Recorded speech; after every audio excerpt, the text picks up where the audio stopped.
Well, what I do is we go around and we do a PR sort of introduction to little athletics through the schools, tell them what we've got to offer because kids wouldn't know whether it was swimming or bike riding or what.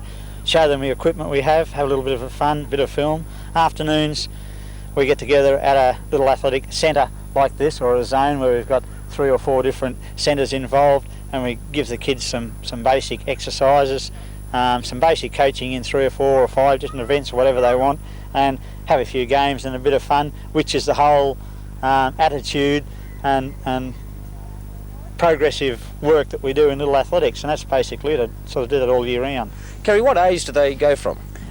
We start with under 7s, which is 6-year-olds, and we go right up to under 13s. Now they're the children that turn 13 throughout the year, or turn 7 throughout the year, so we've got 8s, 9s, 10s, 11s, 12s and 13s. What would be the number of little athletics participants would you have in New South Wales? 34,000. 34,000? How do you keep them entertained all the time?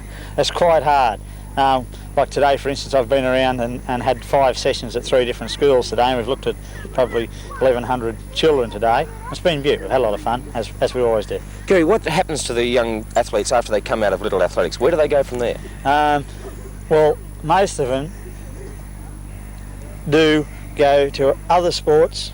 Quite a lot of them go to athletics, but what we're after is the children to have a basic knowledge in fitness. And let's face it, every other sport that you look at are involved around running, jumping, throwing, whether it's tennis or basketball or whatever. And quite a few of them do go to these other sports, which is very good because some of them are rather outstanding when they do get to these other sports and decide athletics isn't for me, football's going to be for me. Good, we've done our job.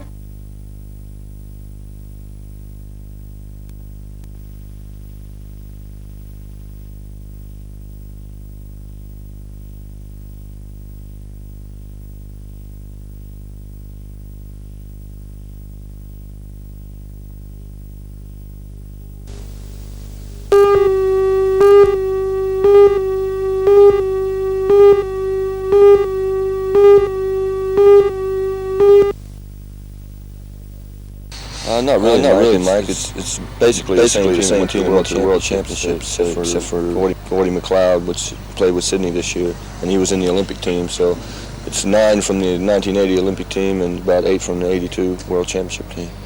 And as Ian points out, this will be the Australian team's only build-up before the Olympic qualifying series against New Zealand in August. We haven't played anybody this year at all, so the All-Star team games, the 3 test matches, will be the only build-up we have for New Zealand. Going into these matches yourself, having a look at your 1983 National Basketball League form, how do you feel? Are you confident that you can still repeat the 1980, 1982 form? Yeah, I'm still confident. I feel good right now, and I'm playing pretty good, so I hope to go on from there. Obviously 1984, you're building and setting yourself for the Olympics. What about the National Basketball League next year? Will we see Ian Davies in Newcastle? Yeah, well, I'm contracted here for the next 2 years, Mike, so you got to put up with me for the next 2 years.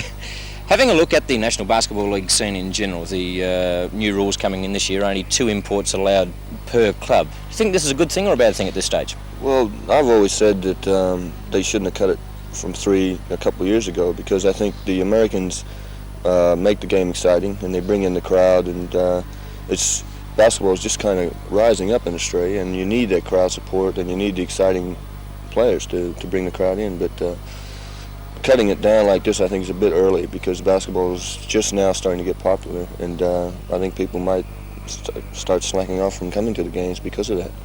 How do you sum up the 1983 season for the Falcons? Well, we had a rough time, really. Dennis' first year of coaching, he learned a lot, and we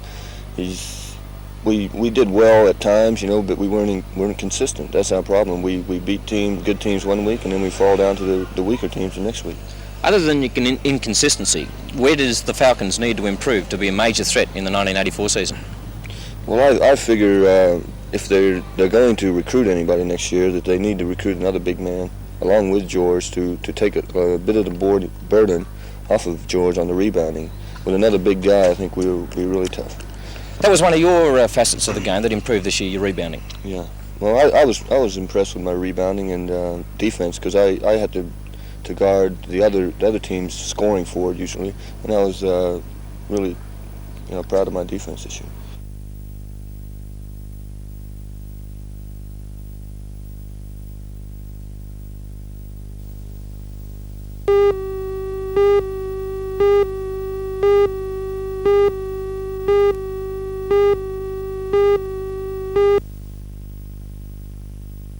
A decision on the future of the Hunters Country hospitals is looming. Dr Olsen is expected to visit the Upper Valley centres this month, and it's feared that many of the recommendations made to cut beds and services at the smaller hospitals will be implemented.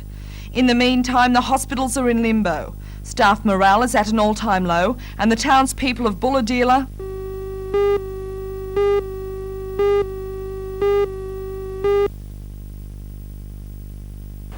now in his 5th year of membership of the Chamber of Commerce, 4 of which were spent as Vice President, Mr Evans sees the Chamber as the watchdog of industry and commerce.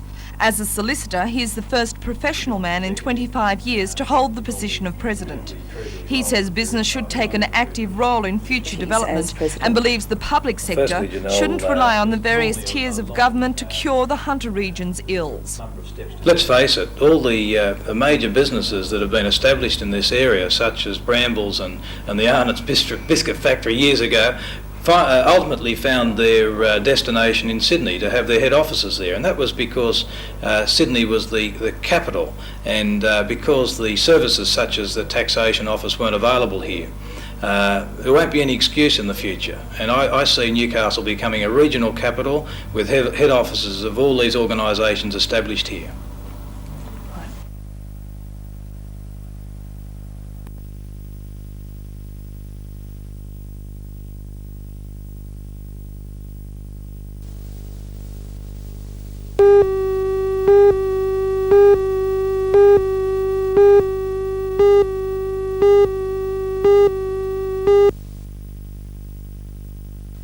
A decision on the future of the Hunters Country hospitals is looming.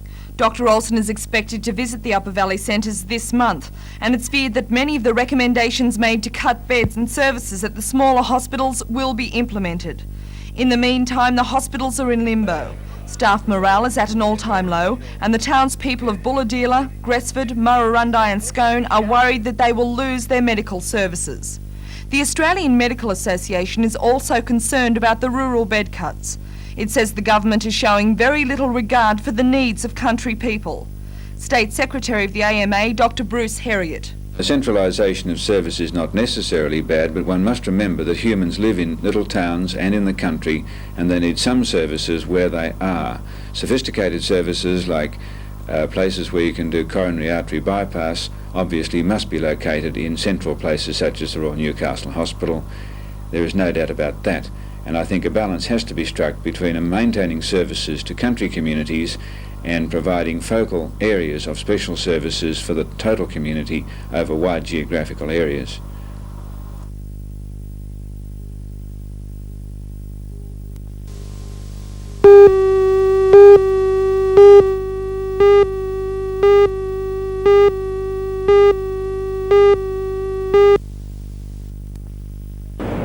Survival. That's the reason Alcan has given for the reduction in the number of men who work on the potline at its Curry smelter. The manager, Mr Dennis Corr, says it's all part of a plan to update the plant. We're trying to improve the ability of the company to resist any future downturn, to secure their jobs, both of union and non-union people. And that's what we call survival, really. No worries. The 400 striking workers say the company is disregarding an arbitration commission decision. There should be 6 men per section on the potline, and the additional hours each man will work on the potline as a result of the reductions could prove detrimental to their company. Federated Ironworkers Association representative Mr John. The less hours a person spends in the line, the better. Professor Thomas Ning from the Commonwealth Institute of Health, he has told the men himself that they should get in, do their work and get out as quickly as they can, because the particulates that float around in aluminium smelters, they can do damage to the air passages, and obviously in doing so could clog the lungs and bring about heart failure and so on. So the company disputes these claims and says its exhaustive health checks prove that the employees are not affected by the exposure to alumina powder. Meanwhile, the picket line continues outside the plant. The men say they will stay there indefinitely unless something can be resolved at Tuesday morning's Arbitration Commission hearing in Sydney.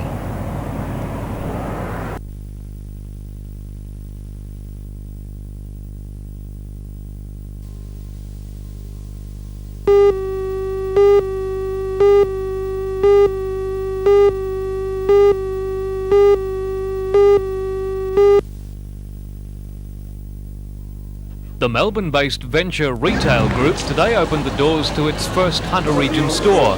After 12 months of negotiations, the store has opened in the old Winds building in Hunter Street. The chain operates stores in Sydney and Wollongong. Plans to open a new store in Cessnock next Monday. Venture sell men's and women's clothing, homewares, appliances, Manchester and toys. The shop will employ 50 full-time staff and a further 70 on a part-time basis. The Newcastle manager, Mr. Kozlowski, says his company has great confidence in retailing in the Hunter Valley.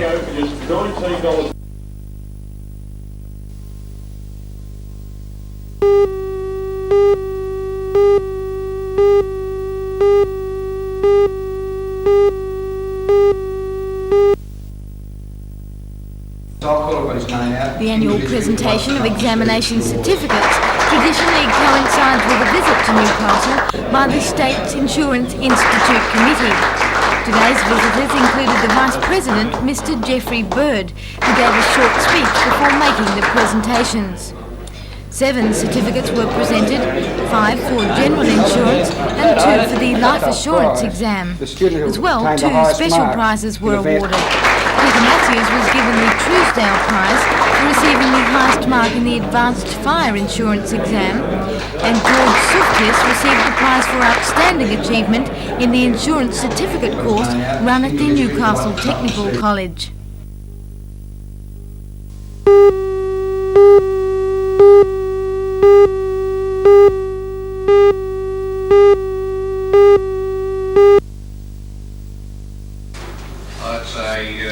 While Late Macquarie aldermen considered their protest last night, other smaller councils in the region were also asking why they had missed out on receiving special funding under the wage pause program. Late Macquarie's committee meeting agreed to the town clerk's recommendation that a strong protest be made to state and federal members. The council asked for $2.7 million under the program. While not expecting all this, it did expect a little more than 103,000, which will create 16 jobs. Deputy Mayor Alderman John Moss. On the basis of the other surrounding councils of Cessnock, Newcastle receiving, and even far afield as Wollongong, receiving perhaps more on a per capita basis than what we are, we're very concerned about that. What do you hope to achieve by this protest? Perhaps a better deal than what we're getting at the moment, or what's proposed at the moment. Thank you. Good. Bye. Rob, you want a two-shot?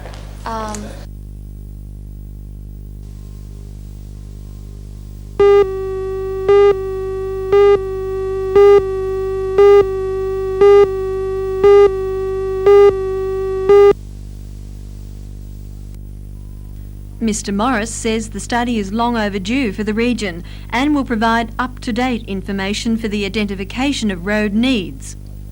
Well, I've instructed officers in my department to prepare a study of the region's road needs, the major expenditure programmed in the immediate period ahead, traffic patterns, the availability of options for the National Highway north of Freeman's Waterhole, and what our needs are likely to be in the future. Now, with that information, we can come to the best decisions for the future of the region's national highway needs, and we can ensure that when the public consultations are to take place in respect to the Thomas Street connection and the national highway around Wall's End, that those public consultations and the public there will be properly informed. How long do you think the study will take? I'm hopeful just about 2 months. And do you think the findings will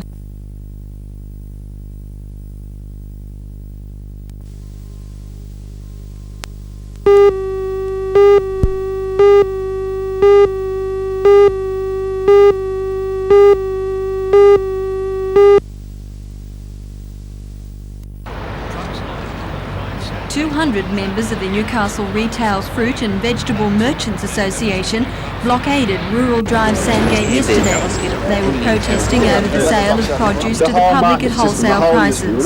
The retailers say the practice is threatening their livelihood. The town clerk, Mr Barry Lewis, held urgent talks with the men yesterday.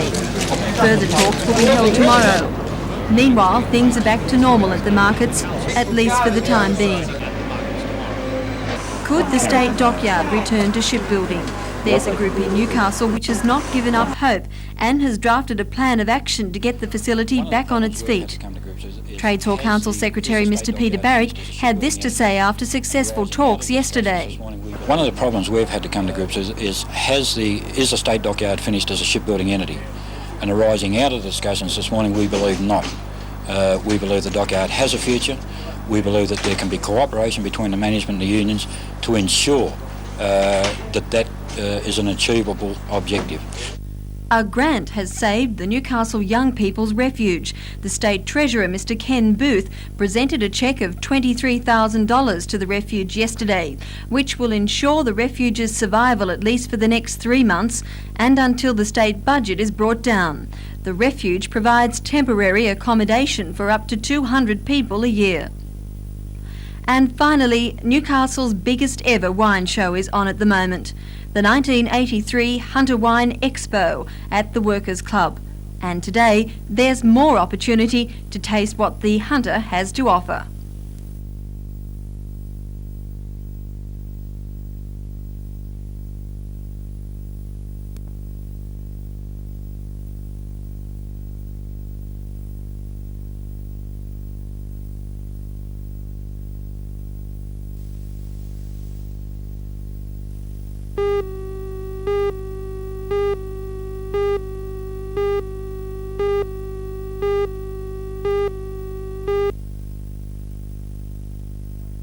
The festival is the idea of club member Don Mitchell, and he says the NDAC hopes to make it an annual event. The festival is restricted to amateur companies, though they may have a professional director, and there has been interest from as far afield as Tamworth and Port Macquarie.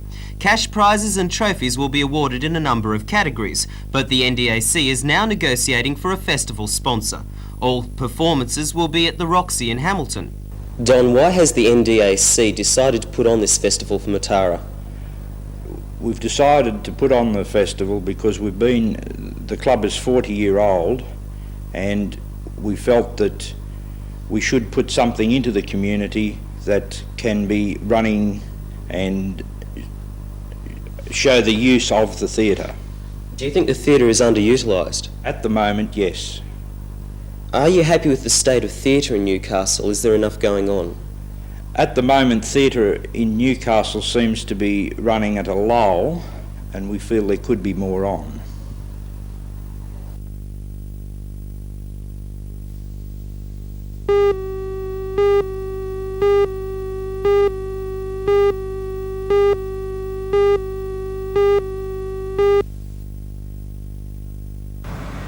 They have been on strike for about a fortnight over management plans to change their rostered hours of work. No promotions have been possible during that time. Their return is expected to pave the way for an Industrial Commission hearing into the matter on Thursday. The 11 employees involved held a meeting in Sydney today, but the result of any vote taken has not been made public. There's still no end in sight to the dispute permitting the delivery of Shell fuel and oil products in the Newcastle. 14 storemen and packers involved met this morning told that negotiations with Shell have been unable to cross the state. The strike, known as the 11th day, is over the issue that all deliveries in the net go to the Newcastle depot. But the sanitation of supply by Shell are affected as some closed and others will go on to find fuel elsewhere.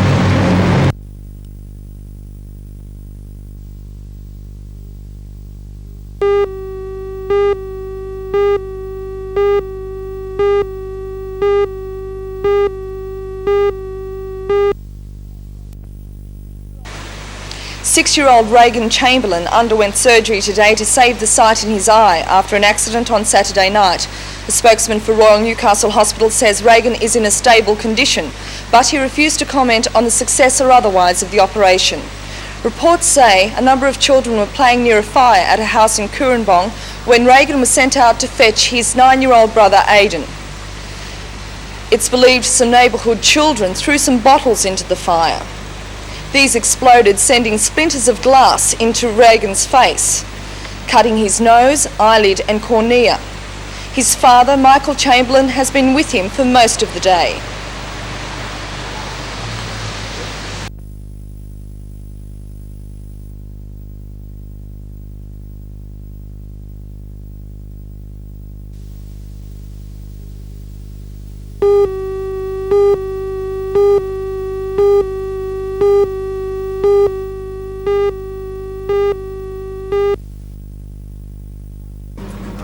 one of the models that could be part of the Supernova Science Centre planned for Newcastle. Today the centre came a step closer to reality with the donation of $1,000 from the Newcastle Permanent Building Society. Chairman of the board, Mr Ray Patrick, presented the cheque to one of Supernova's instigators, Dr Tim Roberts. It will be a hands-on museum with a number of larger-than-life exhibits. Dr Roberts says he hopes this is the first of many financial shows of support for Supernova. He says the money will be used to publicise the cause. It'll be used for promotion of Supernova, for helping us get architects' plans drawn up of the building when we hopefully get approval from council to use it, which we hope will come through next week. It'll be used for advertising material, promotion of the concept at this stage. We won't use it for building of modules because the modules such as this one that I had here, we can get built more near the time when we're going to open, which we hope will be sometime next year.